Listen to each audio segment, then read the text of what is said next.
Well, the latest is, we signed and contracted to do a rematch, and that's what it is right now. Do you know when it's going to be, when we can hear? I don't got no date right now, but I know that's the next fight that Terence Crawford. How long do you think it will be before we have some news about that? I don't know.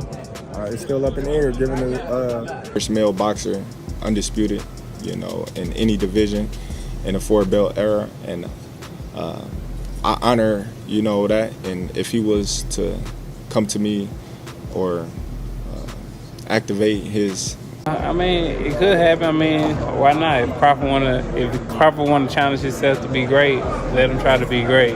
So, what I'm saying, I'm with it. So, I'll be going for Bud. If he fight Canelo, I'll be going for him. I mean, the sport is in chaos again. Just when it seemed like Terence Crawford and Errol Spence Jr. had gone their separate ways, talks for a rematch are suddenly back on the table as of April 2025, and this time, they are not just rumors. Negotiations are happening behind the scenes, both fighters are talking about it, and tensions are rising fast, with Crawford already challenging Spence's position in boxing. Let's catch you up. I wanted to see that immediately after that fight, but now time has kind of ran its course. I don't want to see Errol. I just don't want to see Errol get done like that again. That's all. And I believe Errol Spence is a generational talent, great fighter. Crawford and Spence have never been the type to hold back. And as the talks start turning into reality, they are getting louder, taking shots at each other in interviews, social media, and now even during a heated live exchange. Spence, who has been out of the ring since his brutal loss to Crawford in 2023, is more fired up than ever. He is pushing hard for this rematch, claiming that the first fight didn't tell the full story, that he was drained at 147 pounds, and that the weight cut took everything out of him. Crawford, however, is reminding everyone what happened the last time they stepped in the ring, how he knocked Spence down 3 times, and how the fight wasn't even close. But Spence refuses to accept that narrative. He is still convinced that at 154 pounds, everything changes. But you gonna knock my first? Because I don't want to personally. We talking about what we want to see. I don't want to see it because I know what it's gonna look like. The same as it looked last time. No, you don't. Yes, I do. Errol Spence wasn't the same. What was wrong with him? He looked slow. He looked he looked sluggish. Why? I can't tell you. I wasn't in camp. At the division, he dominated for his entire career. All of a sudden, when it came time for this fight, he looked different. Why? I wasn't in camp with him. I can't tell you. I don't know if his body finally broke down from being at 147 for too long. This entire rematch situation has been a roller coaster since the moment Spence exercised the rematch clause after their first fight. When Crawford destroyed him in July 2023, Spence wasted no time triggering the clause, determined to get another shot, but the contract was clear. Unless either fighter submitted written notice stating they couldn't make 147 pounds, the rematch would take place at welterweight again. Spence never officially filed that notice, but he and his team kept insisting that the fight should happen at 154. Crawford wasn't having it. He had no reason to give Spence an advantage after beating him so decisively. That's where the standoff began. The fight can't be made, but weight can be used as an excuse and sort of say, I don't feel like it. Like, I'll go up to for this guy, but not another guy. So, that's sort of the spirit. The language is very, more precise and very definitive. But the concept is, out of fairness, is, let's not be selective. Then Spence's health issues slowed everything down. Eye surgery, the recovery, the doubts about whether he could even return to form. While Spence was dealing with all that, Crawford moved on, won another title at 154 by beating Israil Madrimov, and shut down any talk of a rematch. When reporters asked him about it, he barely acknowledged the possibility. Nah, he said, dismissing it completely. At that moment, it looked like the rivalry was over for good. Same question, but I want your reaction. Is the Errol Spence rematch on the table still, or? Nah. All right, we're gonna wrap there. I'm trying to tell you. But now, things are shifting fast. Crawford is no longer shutting the door completely. Spence is ramping up the pressure, calling him out every chance he gets. Most fans are saying Spence deserves another shot, that the weight cut really did affect him, that it wasn't the real Spence in the ring that night. Others are calling that an excuse, saying he got exposed and a rematch would look the same no matter what weight class it happens in. I truly believe that the fight would have went that way regardless, because stylistically, the fundamentals on that level, Crawford is just outclasses Errol Spence in every single category. Spence, though, is making this personal. He is openly accusing Crawford of ducking him, of trying to walk away from the contract, of acting like the fight never existed just because he got the upper hand the first time. Crawford, never one to let someone dictate the narrative, is firing right back. He is telling Spence he had his chance, that he got dominated, that he didn't even look like he belonged in the ring with him. Yeah, 54 or 47, but I'm sure he probably gonna push the weight up, but there's not gonna be no change in the decision. The performance still is gonna be the same. It might be even a little bit better. So, he might want to watch out before he activate the rematch clause. And now, in real time, both fighters are making it clear that they are ready to go to war again. Spence, despite everything, is still confident. He is saying that Crawford has never fought him at full strength, that he wasn't himself in that first fight, and that he is going to prove everyone wrong. Crawford, on the other hand, is almost laughing at the idea that anything will be different. To him, Spence is always overrated. His style is too predictable, and if got in, they ring again, he would beat him even faster the second time. The trash talk is getting more intense by the day, and with both men finally admitting that talks are happening, this fight is looking more real than ever. Let's go! As you can see, man, breaking news, Errol Spence then activated that rematch clause to fight Terence again, right? Let's be honest, we all saw the fight. Crawford beat boogers out that boy. However, this trash talk is already causing some waves in the sport. Terence Crawford and Shakur Stevenson have always been tight, their bond built on years of respect, mentorship, and shared ambitions. But now, their views on Errol Spence Jr.'s legacy are splitting them into opposite corners. Crawford, never one to sugarcoat his opinions, has ignited a firestorm by outright dismissing Spence's Hall of Fame credentials. Meanwhile, Stevenson, one of the sport's brightest young champions, isn't having it. The disagreement is stirring heated debates among fans, analysts, and even fighters, with opinions clashing over what truly defines a Hall of Fame career. You know what I mean? That's a good win. I'm still a fan. I hope he do well. But once it got to the point where I moved up in weight and I'm in the same weight as Spence, it's just like, oh man, you ain't fighting nobody. You this, you that, you this, you that. So now they trying to blemish my accomplishment just to boost him up. I'm like, dude, you're not gonna do that. Because I can retire right now and be in the Hall of Fame. He couldn't. Everything that I've accomplished, he's still trying to accomplish. I don't want to sound like I'm hating on him. I honestly don't know if he make it to the Hall of Fame with the accolades that he didn't got right now. Crawford set this controversy in motion during an appearance on the Pound for Pound podcast with Kamaru Usman and Henry Cejudo. He didn't hesitate when the topic of Spence's legacy came up. In his view, Spence doesn't make the cut. His reasoning? Spence only fought in one division. While he acknowledged Spence's accomplishments, unifying 3 welterweight titles, defeating top-tier opponents like Sean Porter, Danny Garcia, and Yordenis Ugas, Crawford was firm in his belief that it wasn't enough. To him, a Hall of Famer is someone who conquers multiple weight classes, builds an undeniable resume, and proves their greatness beyond a single division. You discredit one of the best wins on your resume. It starts to make people look at your resume with a question mark. Terence Bud Crawford. That statement itself is interesting to the whole boxing community. Crawford didn't just critique Spence's career, he effectively shut the door on any discussion of his place in boxing history. And this is why everyone in the sport is getting back at him, with fans and experts calling him out for downplaying Spence's achievements. Some see it as unnecessary disrespect. Others feel Crawford is just being honest. But the most surprising pushback didn't come from analysts or former fighters, it came from Shakur Stevenson, one of Crawford's closest friends. When asked about Crawford's comments during an interview with Best Women's Boxing Show, Stevenson was quick to disagree. "I feel as though Errol had a great career," he said, standing firm in his stance. "If it wasn't for Bud, he would have been undisputed. So he went and got every belt one by one. I think he's a Hall of Famer." His words cut through the narrative Crawford was trying to push, offering a different perspective, one that recognized Spence's dominance before their fight and what could have been if Crawford hadn't been in his way. Terence went on Pound for Pound podcast and he said that Errol Spence will not be a Hall of Famer. Can you just give me your thoughts on that? I disagree. You disagree? Why do you disagree? I feel as though Errol had a great career. If it wasn't for Bud, he would have been undisputed. So he went and got every belt one by one by one. I think he's a Hall of Famer. Stevenson's stance highlights an ongoing struggle in boxing's Hall of Fame debates. Do accomplishments across multiple divisions determine greatness? Or can a fighter cement their legacy by ruling a single weight class? Stevenson clearly believes that Spence's dominance at 147 was enough, but Crawford isn't budging. For him, being a unified champion in one division, even with Spence's level of success, isn't enough for immortality.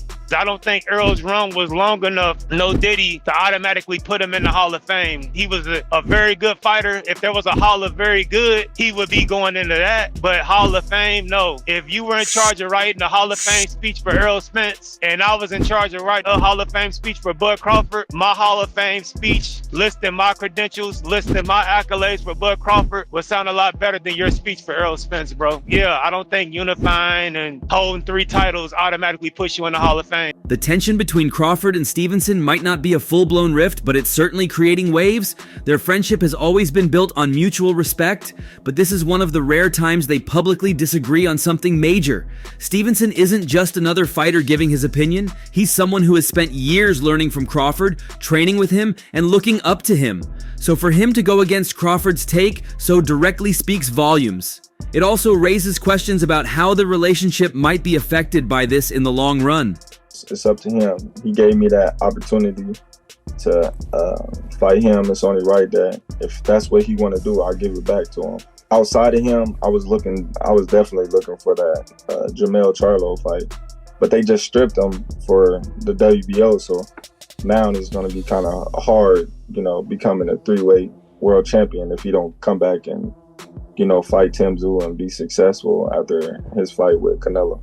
Adding fuel to the fire, Hall of Fame discussions are notoriously political, and Spence's case is already sparking division among boxing's inner circle.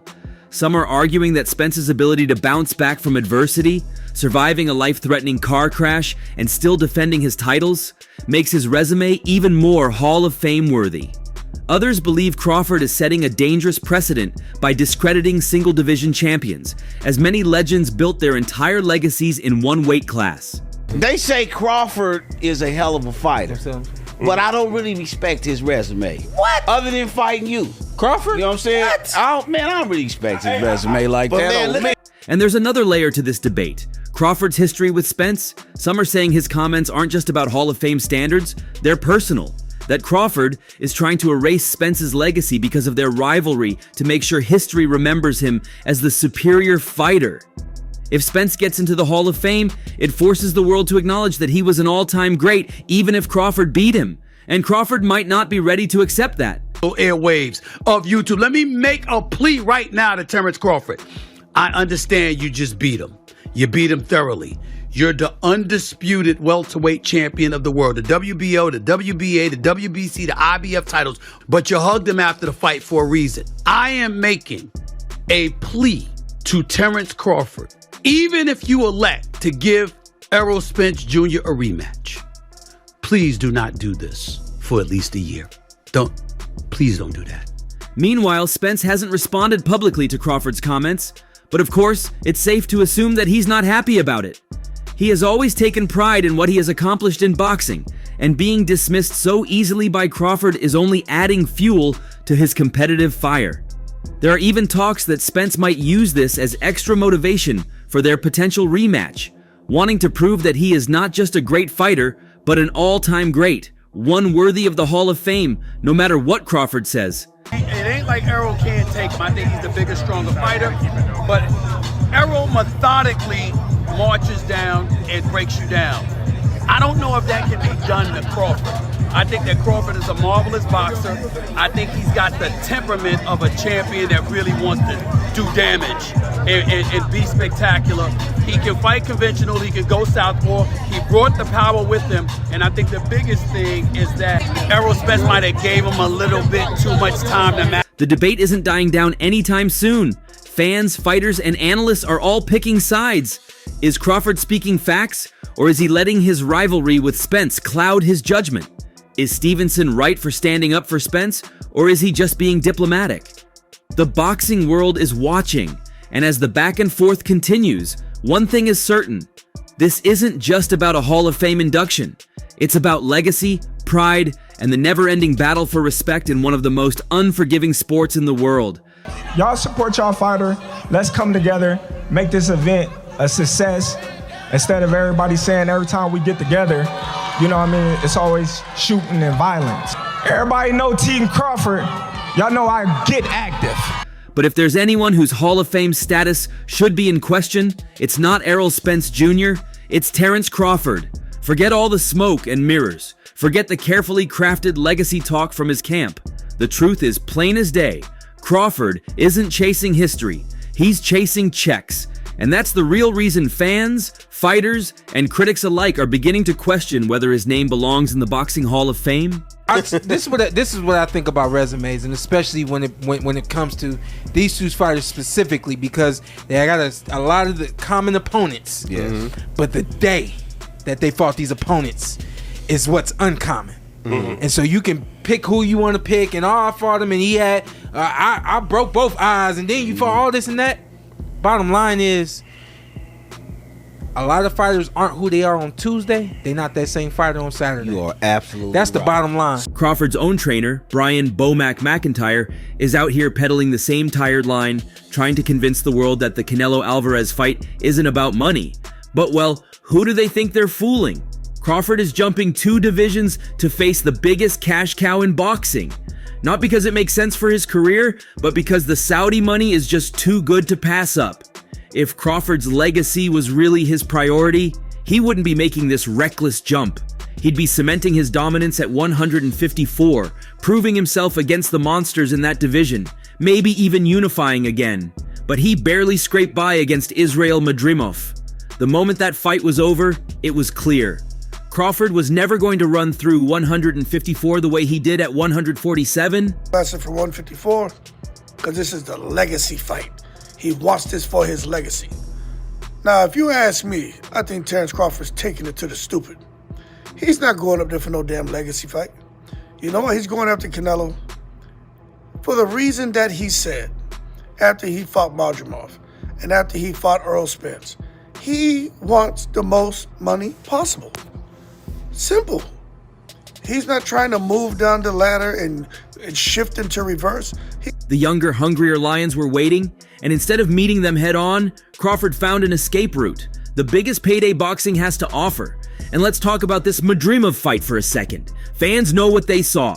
It wasn't the destruction job Crawford put on Spence. It wasn't some highlight reel masterclass. It was a war, a fight that easily could have been a draw. And that's against a guy who, while talented, isn't exactly the king of the division. If Crawford struggled there, what business does he have jumping to 168 against a seasoned champion like Canelo? Old videos are starting to surface of Terence Bud Crawford saying he'd never go over 154 pounds and weight classes are there for a reason. And so a lot of people are questioning, why is he willing to move up to 168 for Canelo all of a sudden? He's going against his own word. It's a money grab. It's duh, bruh. But that's the thing. Crawford doesn't care about earning his way up the weight classes. He doesn't care about taking on the real challenges in those divisions. He just wants the biggest name, the biggest fight, the biggest payday. And when this is all said and done, when the Canelo fight is over, does anyone actually believe he's staying at super middleweight? Of course not. He'll take his money, take his loss, because that's what's most likely coming, and then figure out his next move. That's not a Hall of Fame mindset. That's a cash grab. But yet and still, he want $200 million for Benavidez, and he want $150 million to fight me. So that just lets me know right there that I'm a threat to him. I'm a threat to him. I'm a threat to his legacy. And this isn't the first time Crawford has taken the easy road to the bank. For years, people questioned his resume at 147. They asked why he wasn't fighting the best names sooner. They asked why he stayed under the top-ranked banner for so long when all the biggest fights were happening elsewhere. And now, when he finally had the chance to prove himself at 154, he didn't stay long enough to do anything meaningful. This is the same Crawford who said Spence isn't Hall of Fame material because he only dominated one division. Really? The same Spence who beat the best of the best at 147, unified titles the hard way, and was undefeated until he ran into Crawford? Meanwhile, Crawford ran through an average welterweight division, barely survived at 154, and is now skipping past the real killers at 160 and 168 just to cash out against Canelo. You heard what Bud said. Weight classes for a reason. But then Bud and his team heard the TBV show. Then it's like, yo, you know what? Bud, we could throw the towel in.